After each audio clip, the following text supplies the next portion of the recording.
Oh, Tracy's there.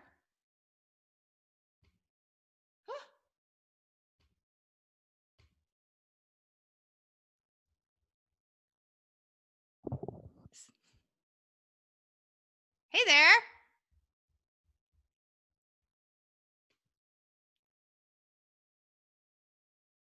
Scott, are you there? Hey, what's up? Not much. I'm just waiting on Tracy. Oh, wait a minute. Tracy's here. Now, why isn't... Okay, Tracy's not here yet.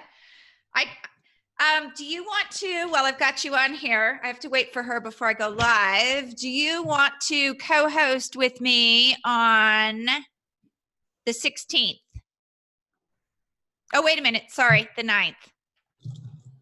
The 9th? Yeah. Yeah, I think I'm back from Orlando then. Yeah, I can do the 9th. That's right. That's why she's not here. Podfest. Yeah. Okay. Good. Where is she? Yeah. All right, I've got you down for the 9th. We can go over more of that list. There she is, I think. Hey, Tracy, Scott's on. Hey. Do you want me to demote him? No, it's fine. Okay. I'm good. I like listening. What are y'all talking about this week? We are talking about shiny object shifts that don't work. All right. I'm gonna go live. My video not working. Is your video? Gosh, you are having so many problems today, girl. Okay, live on Facebook. Let me go over to, I want to post on group.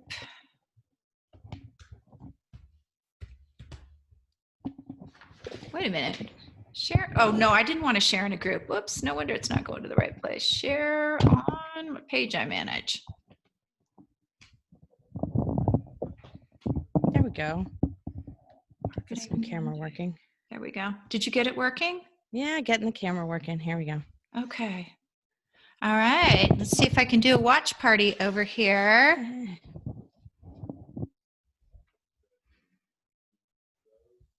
Oh, I forgot I have to mute. We got too many technical things going Oh my on. gosh, do I know how to mute on my new computer? All right, so we're going to talk about shiny. I can't see you, Tracy. You can't see me? I can see you. Really? Okay, hold on. Shiny object. We can see Tracy.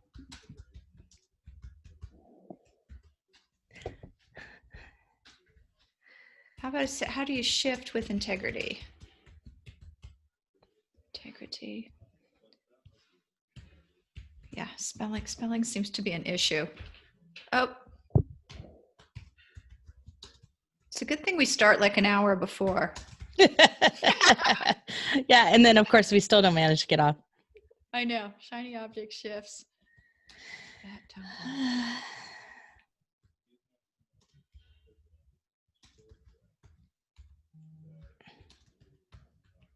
Okay. Try to find us on Facebook here. Oh, well, I just went live, so that's probably why you haven't. No, there we go. Okay, did you find us? Hey, everybody. Launch. Yep, got us. Yay, I can see our watch party. Woohoo. Can't see anything. Hold on, where are we at?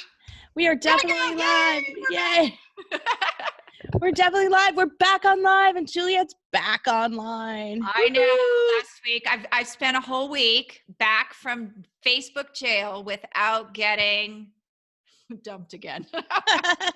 Yay! So, hey, we've got Tony Frick. Oh my gosh, Tony Frisch Connect.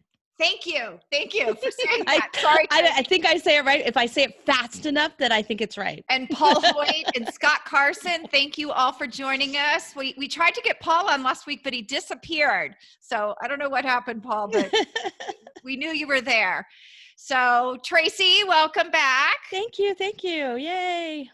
We had Merrill Chandler on last week. He's now on a coronavirus cruise. So I hope him again in the future. Scott was on. It was a really great show. And we're going to have another good one this week. Absolutely. So what are we talking about today? Shiny objects. So we are talking about shiny object shifts. And I mean, I want to, I think a lot of us understand what shiny objects are. Like, you're like, ooh, look at that squirrel. Like, that whole thing, right? Like we get a little distracted by all of these cool new things and these bells and whistles and all this fun stuff that is coming up all the time. And, that's great. But when we make those shifts constantly, what does that do? What does that do to our messaging? What does that do to our marketing? What does it do to our efforts? And so, there's a couple of different kinds of shiny object shifts that happen. There's the ones that happen too soon. Mm-hmm. Like you didn't give your marketing enough time. You and I were just talking about that. We were talking about like launch shifts, right? They just launched and they're like, okay, this isn't working. Yeah. Yeah. And I think I mentioned like 3 programs later, we have no idea what they did because the launch didn't work. So they moved on. Yeah. And so, this is where, when we see these shifts happen, where you go and you shift and you move to like new product, like you just like dump the product and start again, everything has to change in that process. So I always look at my marketing as a design of experiment. Mm-hmm. It's the same way that I look at our products when we design products. So we look at everything as a design of experiments. We call them DOEs in the industry, right? And you only want to change one variable at a time. So if we want to start shifting, if we want to make some of these things, we only can take and change one element. So if we're going to fix something in our funnel, maybe we first change the free offer, right?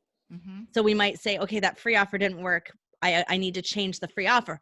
I don't want to change my languaging as much as I do. So I might need to just repackage my free offer to make sure that the two things are still in synergy, right? Mm-hmm. The next thing I would do is if I find that working a little bit better, but still not where I want it, I'll change now the messaging that went in the letter. Or I'll run a side by side and I'll change the messaging, keep the original PDF or original free offer, do slightly different messaging, same thing, slightly same messaging, different thing. So like, kind of mix them up like that and do these A/B testing. There's a reason those that are methodical about it do better in the long run. Mm-hmm. So we have to take the time in our launches to refine. We can't just go, woohoo, did not work, and wash our hands of everything. Right. Throw the baby out with the bathwater, to use a cliche.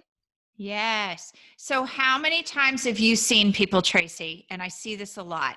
They start out as one kind of coach, they launch, it doesn't work, then they switch to a different. So I'll give you an example. I work with CEOs, and the next time you're an abundance coach, and then the next time, you're working with something else, and people don't know what you even do because your messaging is so muddled now.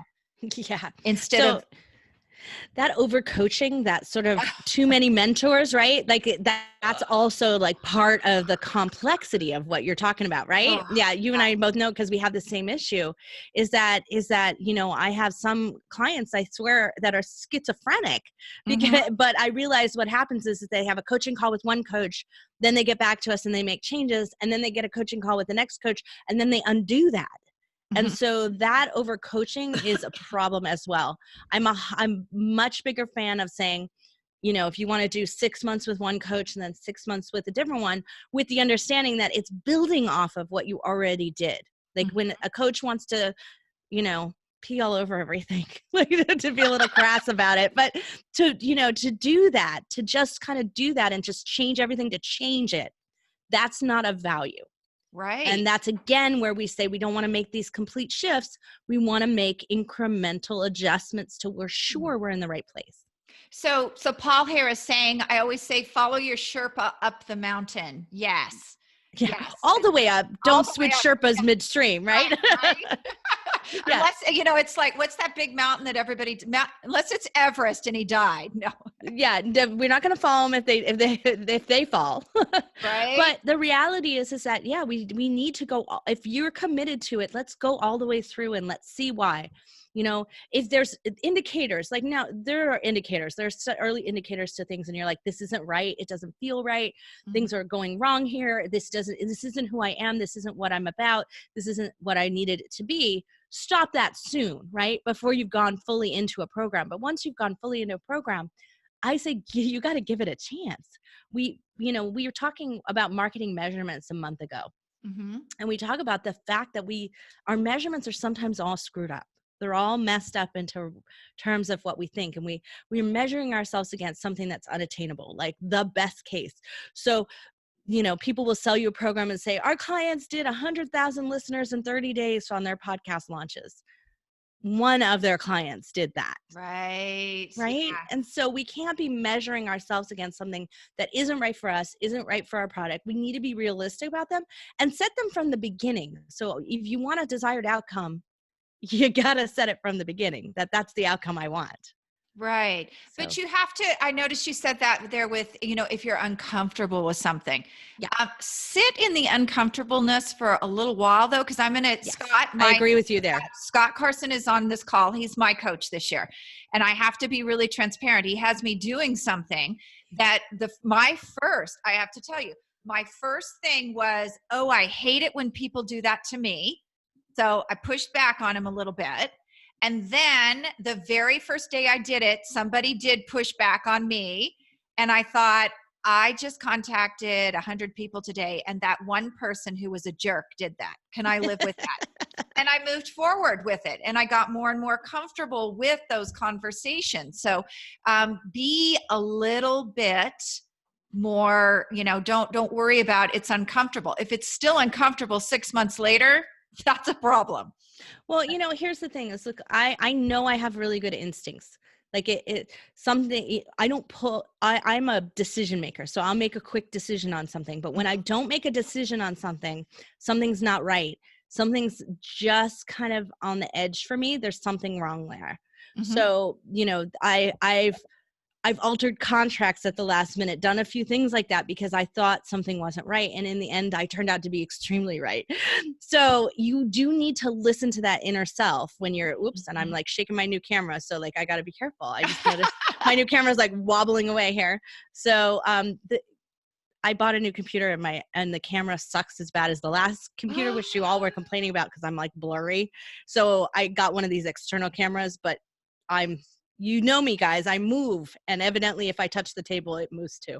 So I'll have to be more careful when the momentum. So that's one of those new things I tried is I got one of those backgrounds because I got a new camera and then I got this really great background that I put in.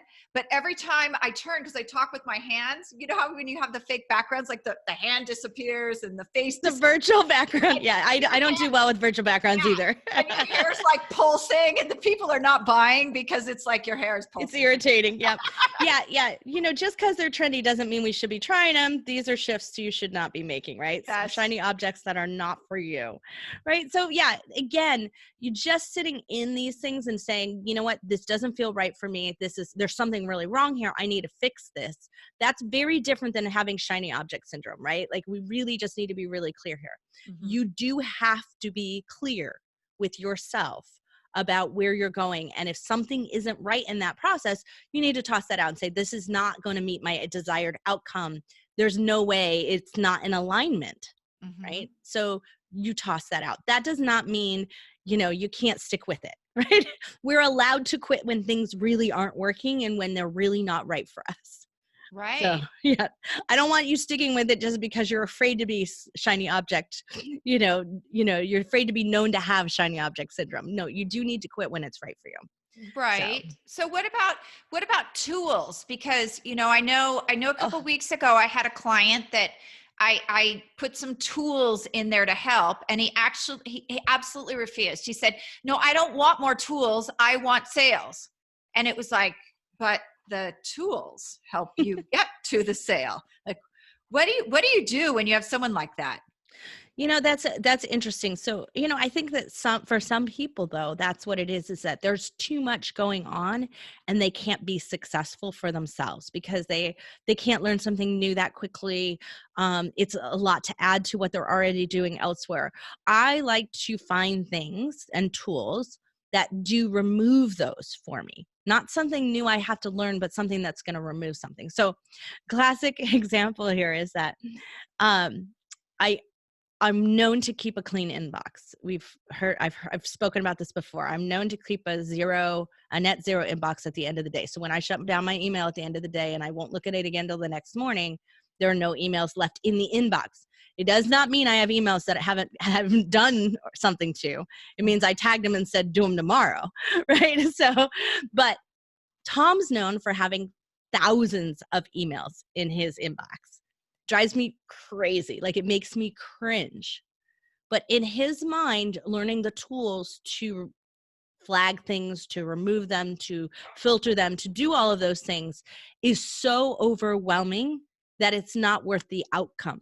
And so that's when our tools are not matched to the outcome we want to achieve, the feeling we want, the actual place we want to be, you know, the goals that we have. That's when when we're talking tools, we have to be talking outcome. So what is that tool going to give him that he really wants? That's what it is. The tools shouldn't matter at the end of the day. Right. So Tony's last name that I cannot pronounce. So Tony wants to know, how do you maintain clarity with your inner voice? Oh, that's a good question. So, you know, for me, I have a highly attuned inner voice. Like my voice is loud, like everywhere it's loud. And Juliette's like, I know. No, but it's, you know, my intuition has always been strong. Now, there was a period of time when I shut it down. Something went massively wrong in our lives. And I said, I can't trust myself anymore. And I shut it down. And it was probably the worst year of my life. So it took a long time for me to trust. I could hear it all the time. Like, I could hear my inner voice and my intuition saying to me, this isn't right. Don't do this. And I was purposely contradicting it because I didn't trust myself. And that was not, everything went wrong. We had bad contracts. Things weren't set up right. I wasn't where I wanted to be. Nothing worked out for us. And so finally I said, you know what, I have to go back to trusting myself and listening to it. So it's that voice that you hear above the noise. It's the voice that you hear consistently. So the one that repeats itself. I once interviewed, I'm blanking on his name. Steve Wozniak. He's a memory expert, John.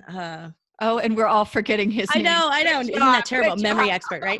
No. And so anyway, he was saying that I asked him, so he was like, you know, visionary, and how do you visualize all of these things? And you have vision boards and you do all these things, right? How do you stay clear in that? And how do you clear your head for that?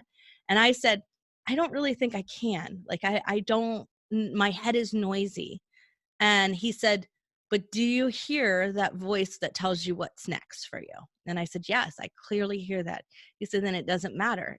You're attuned to it. And so that's all you have to do is find a place where you can get tuned to it, what works for you. And some people, it's a clear mind. And then the flash comes and they hear it, they go meditate and they hear it. For me, that's not the case. The noisier my life is, the louder that voice is. Actually, the clearer I hear it. And so for me, it's just a very different way. But you have to, at the end of the day, what I found was trust yourself. And that's, I think, the harder part for most people. That is really hard for me. I want to welcome Dauphine on here too. She's somebody that's I've been talking to over on LinkedIn. Wonderful. And Tony, you do have to get clear. So I know just from on here, I don't know if Scott meditates. I know Paul does. But the meditating helps a lot. And I know people are like, what? I don't have time. But you have to do it. And for me, that trusting that inner voice is a little bit harder, but I'm getting better at it because there's always something that validates a decision. Like, I'll really ruminate over it. I'll make the decision. I'll tell whoever, whatever, what needs to be done. And then I'll think about it like, oh, did I do the right thing? And then almost immediately something will come along that validates it. So it's, you know, you just have to get used to it and look at that validation and go, oh, okay, the universe is supporting me. And I know that sounds really like woo-woo, but yeah, well, Scott. Let's tie that back to shiny object though. So, I mean, here's the thing is like when you're faced with something, look, I'm a quick decision maker, but it's not like I'm impulsive. Like, there's no impulse buys here. I am conditioned to spot them a mile away from my years in retail, right? I know impulse buys. I know how they manipulate. I can see it. I can hear it, everything about it. I don't fall into that. But what I am is very, very directed about the outcomes I want, my vision about where I'm going, and the fact that I need pieces on my way there. So when that piece fits, it's like a puzzle. I'm like, oh, that's perfect. It goes right here. And I snap at it and I do it. And I never look back on that and say it was the wrong thing to do. I never second guess that until indicators are I'm on the wrong path. Like, oh, that caused me to veer.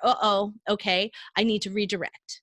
And so that's the only time that I then do it. But if to second guess that constantly puts you in a place of where you're not actually devoted to the outcome. You're not devoted to using the tools or doing whatever it is, that shiny object that, was in front of you said, that's perfect for my outcome, for what I'm looking for. It makes you unable to concentrate on that if you're all in your head about whether or not you did the right thing. Right. So being clear on that vision and that path to begin with, I don't know all the pieces. Why would I? How would I? How does anybody? Mm-hmm. But I know where I want to go. And so when, those things come in front of me, I'm like, that's it. That's the sign. That's what I needed. And I make a quick decision on that because I've been looking for that. I've been ruminating about that. I've been, trying to attract it, right? If you want to go there. That's exactly it. So they aren't really shiny objects at the end of the day. They are right fit pieces. Right. And here's another piece, you guys. So Tracy, you know this because I did this with Aaron Young. That's why people are not running to the back of the room for those big deals. When I see something that I may like at an event, I will walk back and I'll say, so, hey, I never buy right here and now. I've been burned so many times. Will this be available to me a month from now? And if they say yes, then, I'll open conversation about where it's going, but I don't ever pull out a credit card at any event ever anymore. If that is a one-shot deal at the back of the room that day, then it's not my gig. I don't disagree with you. I think that, there's always pricing to be had otherwise. If it's that kind of company and that kind of play, we don't do pricing like that. That's that manipulative. We just don't. There are discounts, but they're usually discounts because whoever hosted the event isn't getting an affiliate. You know what I mean? So we're allowed to kick that back. But those are the only things that happen from us. And so, you stand in that integrity. I agree. I think that those that offer that tend to manipulate the feelings that are going on. And that's where you should go back. You should reflect. You should meditate. You should pray. William is pointing out on Facebook that there can be praying involved, right? Yes. I in the end, whether it's trusting in God, trusting in myself, trusting in what's going on in front of me, it is though that trust. And, there's that story in the Bible about, I was drowning. I sent you a boat. I sent you there's a parable or something about that. I sent you a boat. I sent you all of this and you didn't take it. Right. So that's also where we can use praying. We can use meditation. We can use reflection. We can use all of this and to our detriment because we are not recognizing the pieces that are in front of us that we truly need because we aren't really clear on our vision to begin with. And that's when it's so easy to either make no decisions and make no progress or make too many decisions and be shiny objects. So you can have one or the other, right? But here's the deal. Not making a decision is making a decision too. It is. You have to remember that. You do have to remember that. So let's talk a little bit about when you're in shiny object syndrome. I think the biggest thing that happens is you don't complete anything. Yes, I think, lack of completion is a huge, huge problem. Because you're just, you're in the excitement of what it is. You want the outcome. You didn't necessarily plan for the work. So you didn't understand what you were getting yourself into. That's usually what happens there. So you didn't realize how much work it was going to be. It starts to take the luster off of the shine, right? And you start questioning things and you start second guessing yourself in that process and you start to fail to make progress. You don't show up to the coaching calls. You don't fill out the forms. You don't answer the emails, like, and that separation starts to happen. This is where it starts to, like, you distance yourself from it. And I hear I hear a lot of blame goes around. I didn't get this, I didn't get that. Well, did you show up? Did you answer all the questions? Did you do the homework? Right? No is usually what happens in that process. And that's really where we see a lot of things go wrong. And it's really us separating ourselves from the thing we agreed to do, right? Because we can't blame ourselves. Like, people just don't. Right. They always blame the person that is supposed to be helping them. So Yeah, they blame that. Then they blame the object. And sometimes those things deserve it, right? I mean, sometimes they are junk and they deserve it. But recognize that quickly, ask for a refund, and move on.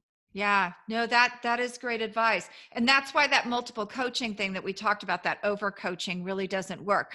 But here's another thing with the shiny object syndrome that doesn't work is Tracy and I talked about this before the show. We hear so many people out there talking about scaling. I need to scale my business. Well, here's a tip for you guys. You need a business first before you scale. You need something legitimate to scale, right? And so you need proof that you can scale, that there is something there to scale it. So I get this all the time. It's, because I have a business that is already scaled. I have 55 employees. I have programs around automation. I have software. I have systems in place. We didn't do that day one because we didn't build it and then said they'll come. We said we had a beta clients. We moved them through the process. We learned everything we need to know, and we built systems to fit that. So we scaled after we had proof people wanted what we had to sell. It's the same thing that I used to teach with my products and work with my clients on there. They would be like, I'm ready for Walmart. And I'd be, no, you really aren't. You haven't sold a single piece at the local, fair. You haven't sold it to your friends, right? You have people who like it, but they aren't buying it. So I call that market proof stage. Mm-hmm. If you have the market proof stage, a stage where someone's saying, like, I'm shoving money at you, please, sell me this thing. You're in a great place. Now you have something worth scaling. Right. Now you can find someone to help invest in you. You should invest in yourself in doing that. That's what you're ready to scale. And Paul is saying, nail it and scale it. It's a great book. He's absolutely right on that. But that's it, nailing it, getting it right to begin with, because you can scale something that's bad. Yes, right? You can. Right? You can scale something that doesn't taste good, that isn't good for you, doesn't work. The scaling part is not the hard part. Right. The hard part is getting it right to begin with, and then scaling that properly, right? And moving that forward. It is. And here, I'm going to share something with you guys that I've been talking in front of quite a few coaching groups. And one of the things that's happening over and over, and I want to relate this to scaling, is the person who runs the group, the coaching program, has been taking our quiz and having me go over his results in front of his clients, which I think is really brave of them. Yes. But here's something that's coming out of every single one of them that is related to scale. No matter what you automate, what you do, if you're not having income producing opportunities and talks several times a week and knowing your closing rate, you can't scale. Because if you're not having those conversations to bring the business in the door, and then understanding who those conversations are with and how well you're closing, you don't have anything to scale if you don't have the business. And most people aren't clicking to buy anymore. Yes, absolutely. So you've got to figure out in your day how much of that time you're going to spend on just those income producing opportunities. And when I was in real estate, people hated that. Like, prospecting was something everybody avoided, but you got to do it.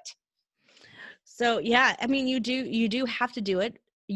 But you also can have people who do it eventually when you get to scale, right? Right. Isn't that the great part? You get a sales team, you get a marketing team, you get those things.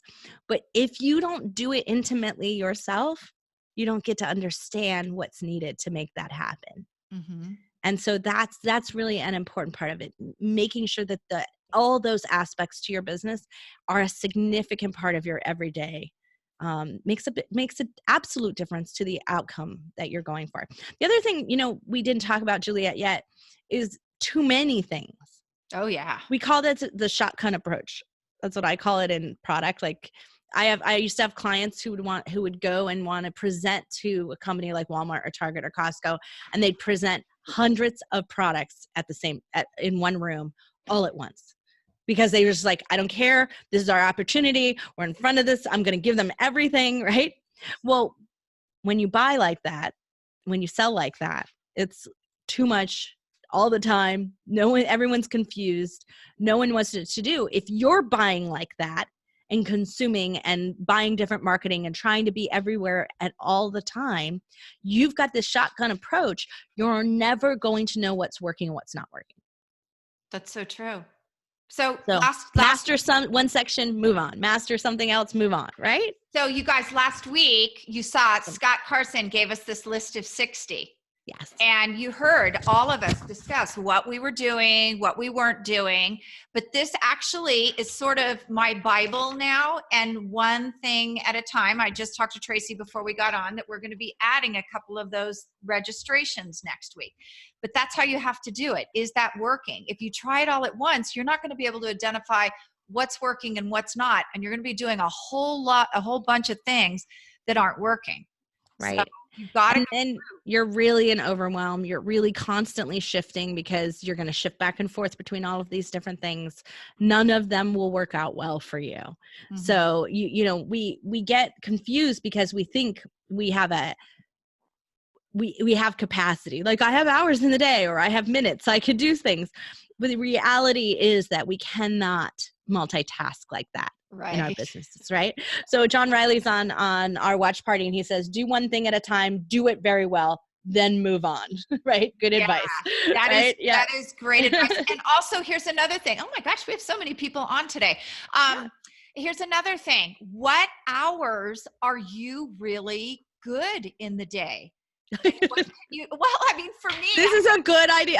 Juliet, I'm laughing because Juliet and I are opposites. So like she's really good early in the morning, and I am not coherent in the morning. But you get me at this time of day, I'm great. and this poor girl, she has to turn off her phone at night because I'm texting her at like 4:30 Mountain Time.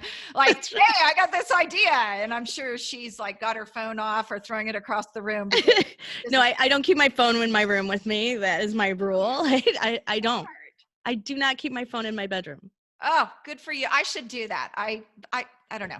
Anyway, but what too much information for some of you out there, but personal sharing here. But I am really good. First, up until about noon, I am hot. I'm on it, and then in the afternoon, like I could care less about. Like I just don't have the deep concentration to do really intense things. So. Well, and recognizing that is really important, because for me, like when I need to write something, like I've got to sit down and I've got to write something, that is something that I have to be at my best to do. I need to be my best to show up in.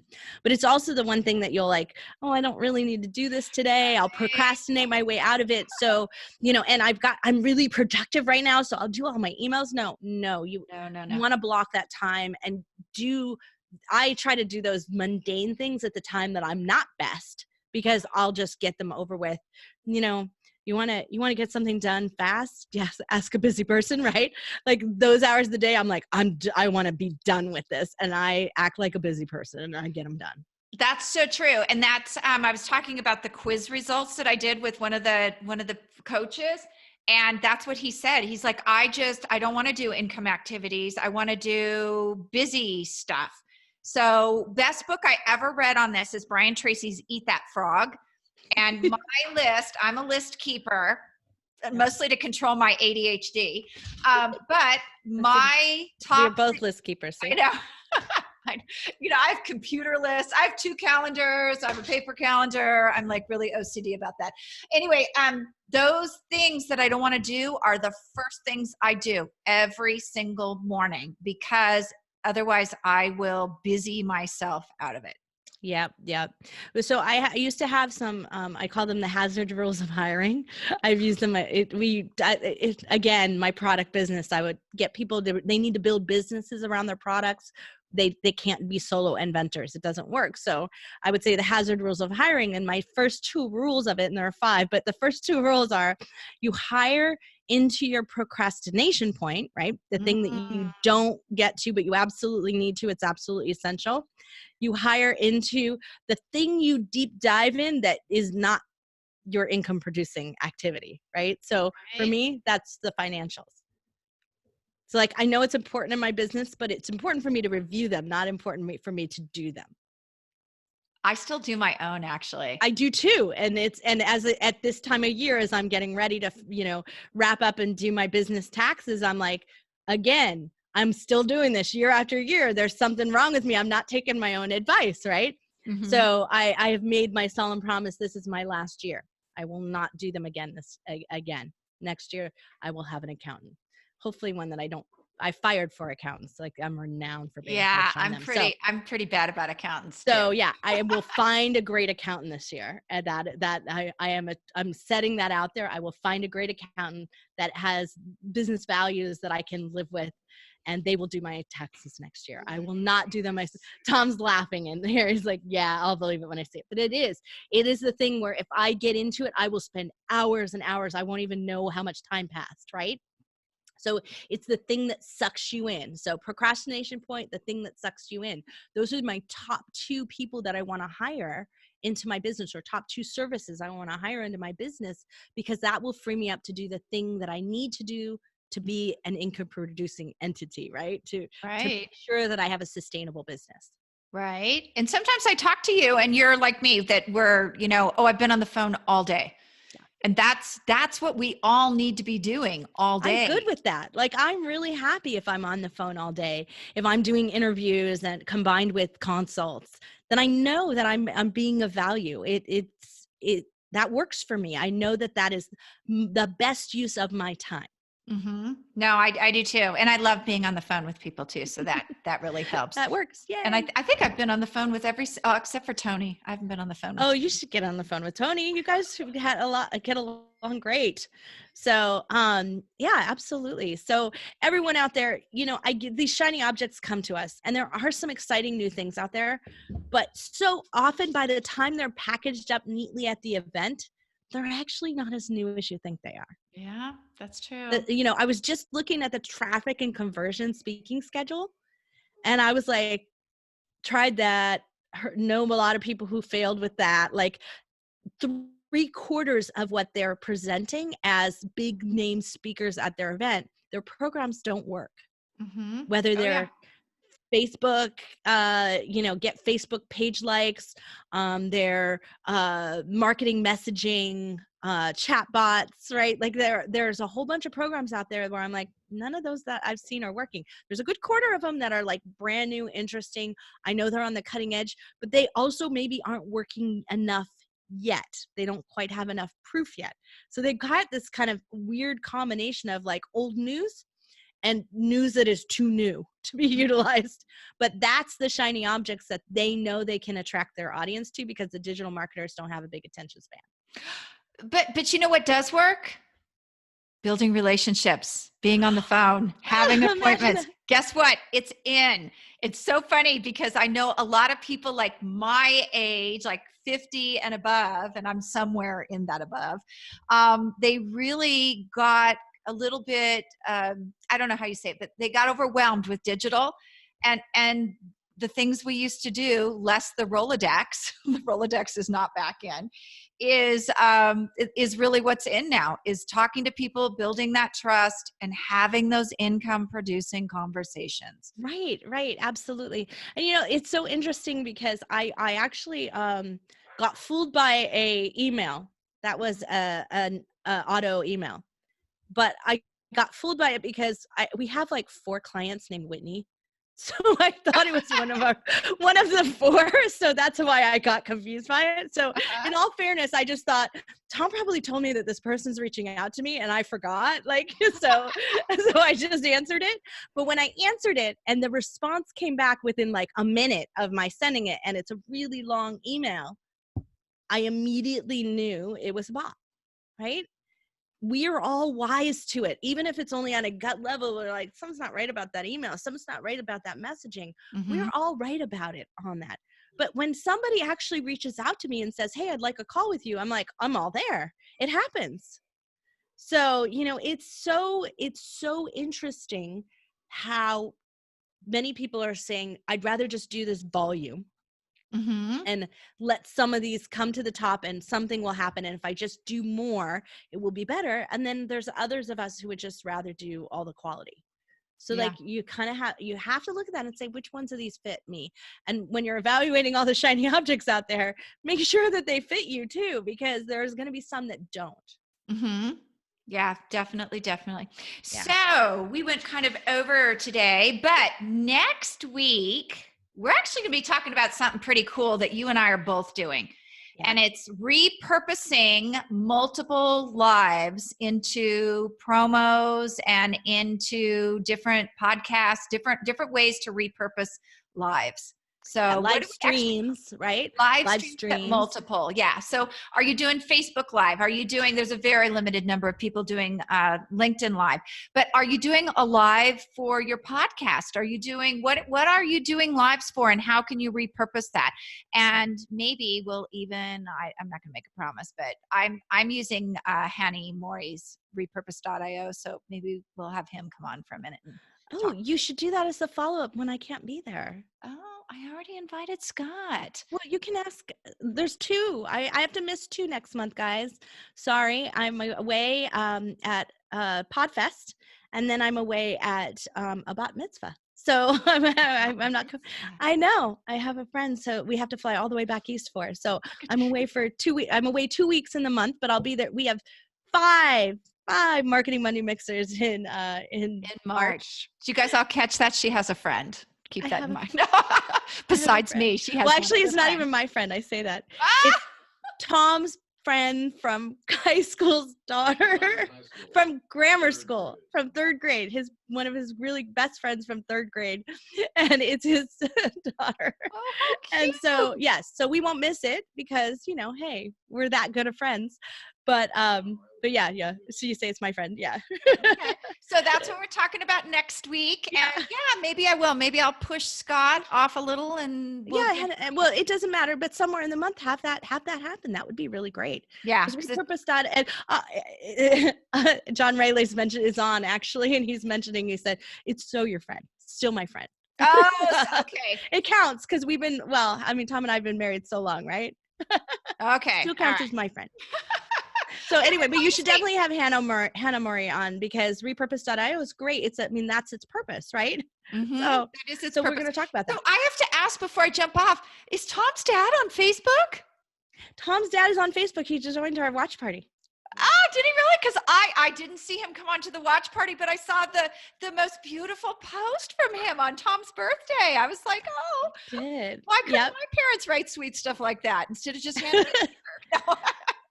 There you go. Well, yes, no, that's right. Tom had a big birthday this past week, so we've been getting lots and lots of messages and posts, and it's all the love out there. It's been totally wonderful.